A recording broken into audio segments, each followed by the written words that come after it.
Here's something nobody tells you when you walk into a bank to buy a house. The rate they quote you, that number printed on the top of your loan document, was not decided by your bank. It was not decided by the Federal Reserve.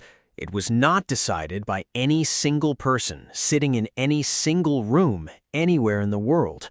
It was decided by a machine, a global machine, one that runs on fear, debt, and the collective anxiety of bond traders who wake up at 3 a.m. checking their phones. And the terrifying part, that machine does not care about you. It does not care about your credit score, your income, your carefully saved down payment, or the dream you have been building in your head for years. It cares about inflation data from 3 months ago, geopolitical instability in countries you've never visited, in the borrowing habits of the United States government. That is the real story of mortgage rates, not the sanitized version you get from a real estate agent with a smile and a laminated rate sheet. The actual story, the one with real consequences for real people. And once you understand how this machine actually works, you will never look at a mortgage rate the same way again. Let's start with scale, because without scale, none of this feels real. Right now, there's approximately $13 trillion in outstanding mortgage debt in the United States. $13 trillion. That number is so large, it has essentially stopped meaning anything to most people. So let's make it smaller. If you stacked 13 trillion $1 bills, the pile would reach the moon, not orbit, the moon, and then you would have enough left over to go again. That is how much Americans owe on their homes, and every single dollar of that debt is attached to an interest rate, a rate that was determined by a system most homeowners have never seen, never studied, and never thought to question. So, let's question it, right now, together. Here is where most explanations begin and end. The Federal Reserve raises rates, mortgages get more expensive. The Fed cuts rates, mortgages get cheaper. It is clean, it is simple, it fits on a news chyron, and it is only partially true. The Fed does not set mortgage rates. The Fed sets the federal funds rate, which is the interest rate at which banks lend money to each other overnight. It is a short-term rate, a plumbing rate, a rate that exists inside the financial system's internal pipes, invisible to most consumers. Mortgages, on the other hand, are long-term loans. 30 years is a long time, and long-term money operates in a completely different market, governed by completely different forces. That market is the bond market, specifically the 10-year U.S. Treasury note. This is the number that actually matters. This is the heartbeat of your mortgage rate, and almost nobody talks about it. Here's how the connection works. When you take out a mortgage, your bank does not just hold that loan and wait 30 years for you to pay it back. That would tie up an enormous amount of capital for 3 decades. Banks do not like doing that. Instead, they sell your mortgage. They bundle it with thousands of other mortgages and sell the whole package to investors as a financial product called a mortgage-backed security.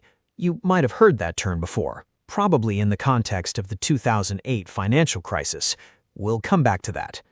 These mortgage-backed securities get traded on the bond market, and investors who buy bonds are always comparing options. Should I buy a mortgage-backed security, or should I just buy a Treasury note? Both are debt. Both pay interest. Both have varying levels of risk. The 10-year Treasury note is considered the safest investment on Earth. The U.S. government, despite its many problems, has never defaulted on its debt. That note is bedrock. It is the financial equivalent of a Swiss bank vault buried under a mountain. Mortgage-backed securities are a little riskier. People can default. People can refinance early, disrupting the expected timeline of payments. There are variables. There is uncertainty. So to attract investors away from the safe Treasury note and into mortgage-backed securities, lenders have to offer a better rate. They have to pay a premium. In finance, that premium is called a spread. Historically, the spread between the 10-year Treasury yield and the average 30-year fixed mortgage rate has sit somewhere around 1.5 to 2 percentage points. So if the 10-year Treasury is yielding 4%, you might expect mortgage rates to sit around 5.5 to 6%. That is the formula, sort of, because here is where it gets complicated.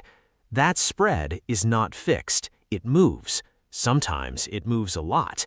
At various points in recent history, that spread has expanded dramatically, pushing mortgage rates higher, even when Treasury yields stayed flat.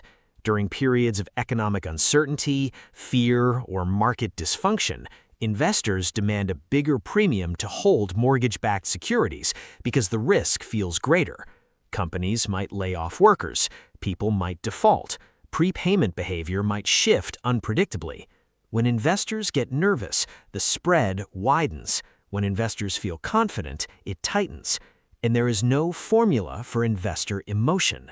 This is the first hidden mechanism in the mortgage rate machine.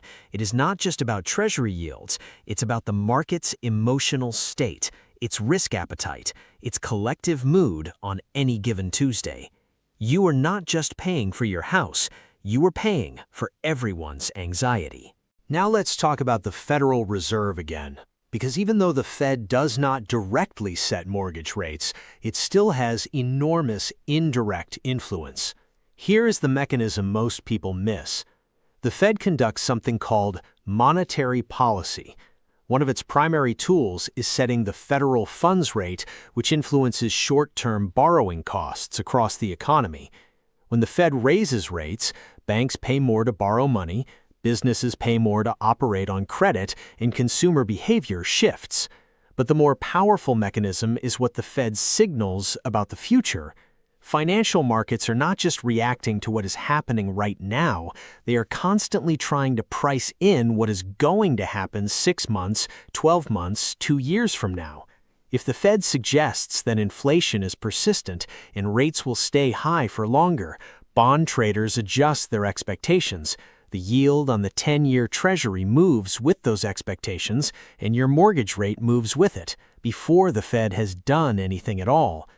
Markets are not news reporters, they are prophecy machines. They trade on anticipated reality, not current reality. This is why mortgage rates sometimes rise before the Fed has officially raised rates, and it is why rates sometimes fall before the Fed has officially cut rates. The market is not waiting for the announcement, it already priced it in weeks ago. Let's take a specific example, because abstraction only gets you so far.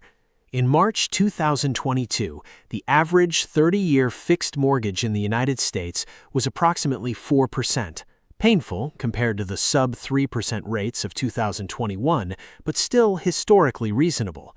By October 2022, that rate had climbed above 7%. In 7 months, the fastest increase in decades. The Fed did raise rates during that period, but the bond market was moving faster. Inflation data was coming in hot.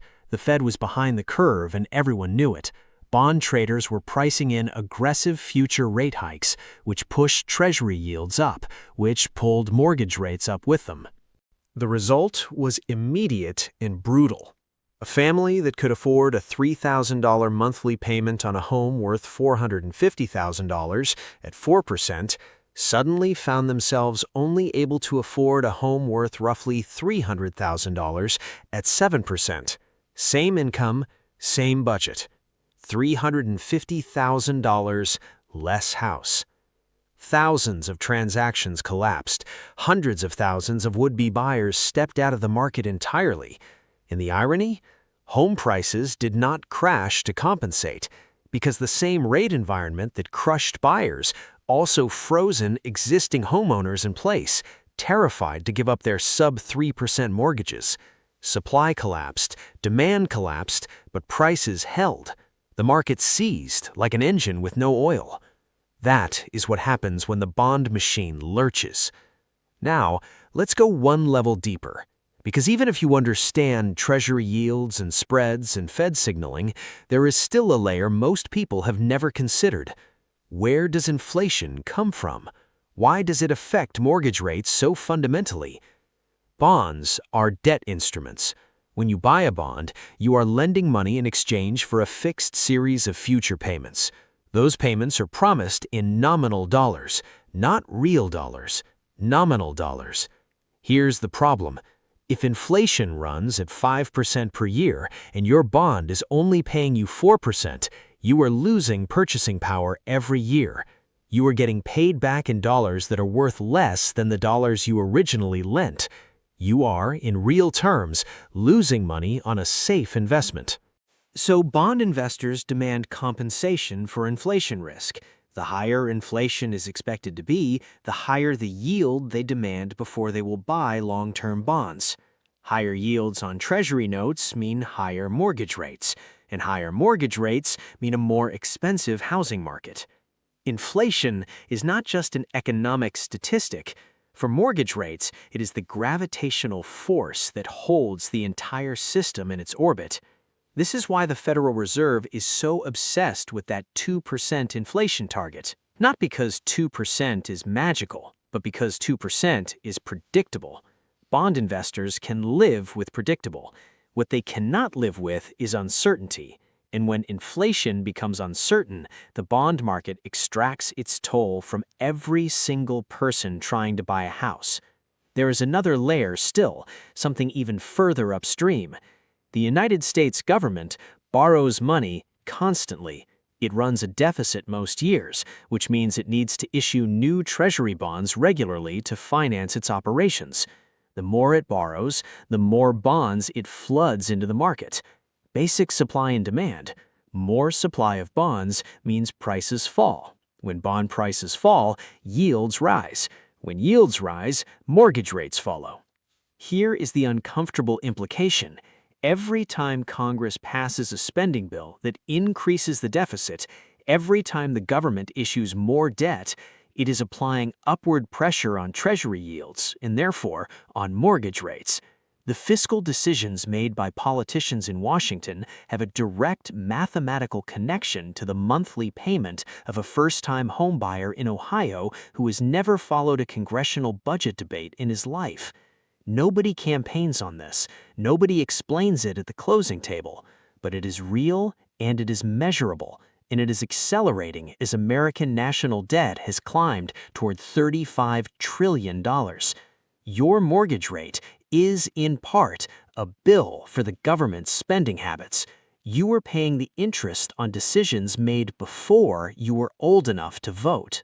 Now let's bring it back to you specifically, because all of this market machinery eventually filters down to one number on one document in your specific situation.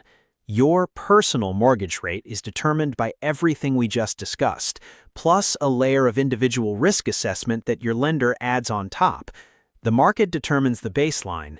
Your lender adjusts from there based on your credit score, your loan-to-value ratio, the type of property, the loan term, and whether the loan is conforming or non-conforming. Credit score is the most visible lever. The difference between a credit score of 760 and a credit score of 680 can easily translate to a half-point difference in your mortgage rate. On a $400,000 loan over 30 years, a half-point difference means paying approximately $43,000 more in total interest. For a number, a three-digit number that summarizes your financial past in a way that may or may not accurately reflect your current risk profile. Loan-to-value ratio matters almost as much. If you put 20% down, the lender is taking on less risk than if you put 5% down. Less risk, lower rate. More risk, higher rate. And you will likely also pay private mortgage insurance on top of that. The property type matters. A single-family primary residence gets the best rate. An investment property or vacation home pays more. A condo in a building with financial problems pays more still. The lender is always calculating probability of default, probability of loss, probability of having to foreclose and sell an asset that might not cover the remaining balance. Every number is a probability. Every rate is a bet the lender is making against the possibility that you will fail to pay them back. Here is a moment of quiet absurdity worth sitting with. The same house, purchased by two different buyers on the same street on the same day could carry two completely different mortgage rates. Same market conditions, same Treasury yields, same Fed policy. Different people, different histories, different scores, and therefore different rates. This is perfectly normal in our financial system. It is accepted as rational and fair, and maybe it is. Risk-based pricing has a certain logic to it, but it is worth acknowledging that the price of housing in America is not one price. It is millions of individualized prices, calculated in real time by models that most borrowers will never see and would struggle to understand if they did. The mortgage market is not a store with a price tag. It is a continuous negotiation between a borrower's financial history and a lender's risk models, set against the backdrop of a global bond market that it is itself reacting to the monetary decisions of central banks, the inflation expectations of economists, the fiscal behavior of governments, and the emotional state of investors, who are themselves reacting to headlines that may or may not accurately reflect underlying economic reality. That is the machine, enormous, interconnected, deeply impersonal. Now, let's zoom out further, because there is a bigger picture that most conversations about mortgage rates never reach. The 30-year fixed-rate mortgage is an American invention. It does not exist in most other developed countries the way it does here. In the United Kingdom, most mortgages reset every 2 or 5 years. In Canada, similar. In many European countries, the fixed period is shorter, the term is shorter, and the structure is fundamentally different. The 30-year fixed rate exists in America partly because of the federal government's deliberate decision to create it and support it. Through entities like Fannie Mae and Freddie Mac, the government essentially backstops the mortgage market, guaranteeing that investors in mortgage-backed securities will get paid even if borrowers default. This guarantee is what makes 30-year mortgages palatable to investors who would otherwise demand far higher rates to lock their money up for 3 decades. In other words, the American mortgage market is not a pure free market. It is a subsidized, government-supported, deliberately constructed system designed to encourage homeownership. The government made a policy decision that homeownership is a social good worth subsidizing, and so it built a machine to make it more accessible. But here is the tension. That machine, once built, operates according to global market logic. It responds to Treasury yields, bond markets, inflation expectations, and international capital flows. The government created the structure, but the market determines the price. And sometimes the price is not what anyone intended. The 2008 financial crisis is impossible to leave out of this story, even though everyone has heard some version of it. Here is the part that matters for understanding rates and risk. In the early 2000s, the spread between mortgage-backed securities and Treasury notes tightened dramatically. Investors became extremely comfortable with mortgage risk. They bought mortgage bonds aggressively, which drove yields down, which kept mortgage rates low, which made borrowing easy, which drove home prices up. The machine was working perfectly, except that the inputs were corrupted. The mortgages being bundled into those securities were increasingly given to borrowers who could not realistically repay them. The credit assessments were flawed. The rating agencies had blessed garbage as gold. The entire risk model was wrong. When reality arrived, it arrived fast and catastrophically. The spread exploded. Credit markets froze. Banks stopped lending. The machine seized. And millions of Americans lost their homes. The lesson that should have been universally absorbed, the spread between mortgage rates and Treasury yields, is a measure of perceived risk. Perceived, not actual. And when the market's perception of risk diverges too far from reality, the correction is not gentle. We are not in 2008 right now. Lending standards are meaningfully tighter. The specific mechanism of that crisis is not replicated. But the underlying truth remains. The mortgage market is a confidence mechanism. It works because everyone agrees it works, and because the underlying assumptions have not yet been proven wrong. So where does all of this leave us today? As of this moment, mortgage rates in the United States remain elevated relative to the historic lows of 2020 and 2021. The Fed's aggressive rate hiking cycle pushed Treasury yields higher, and the spread remained wide due to economic uncertainty. Affordability, by most measures, is near historic lows. The monthly payment on a median-priced American home as a percentage of median household income is at levels not seen since the early 1980s. And yet, the housing market has not collapsed. Home prices have not fallen to meet affordability. They have held, stubbornly and almost defiantly, because the homeowners who bought or refinanced at 3% in 2020 and 2021 have effectively been locked into their homes. The golden handcuff of a below-market rate has reduced supply so dramatically that prices have nowhere to go but sideways or up. This is an unprecedented situation, an affordability crisis driven not by a demand collapse or a supply surge, but a supply freeze created by the very low rates that preceded it. The solution to the crisis would require either rates to fall enough that move-up buyers feel comfortable trading in their low-rate mortgages, or prices to fall enough that buyers at current rates can afford them. Neither has happened decisively. The machine is stuck.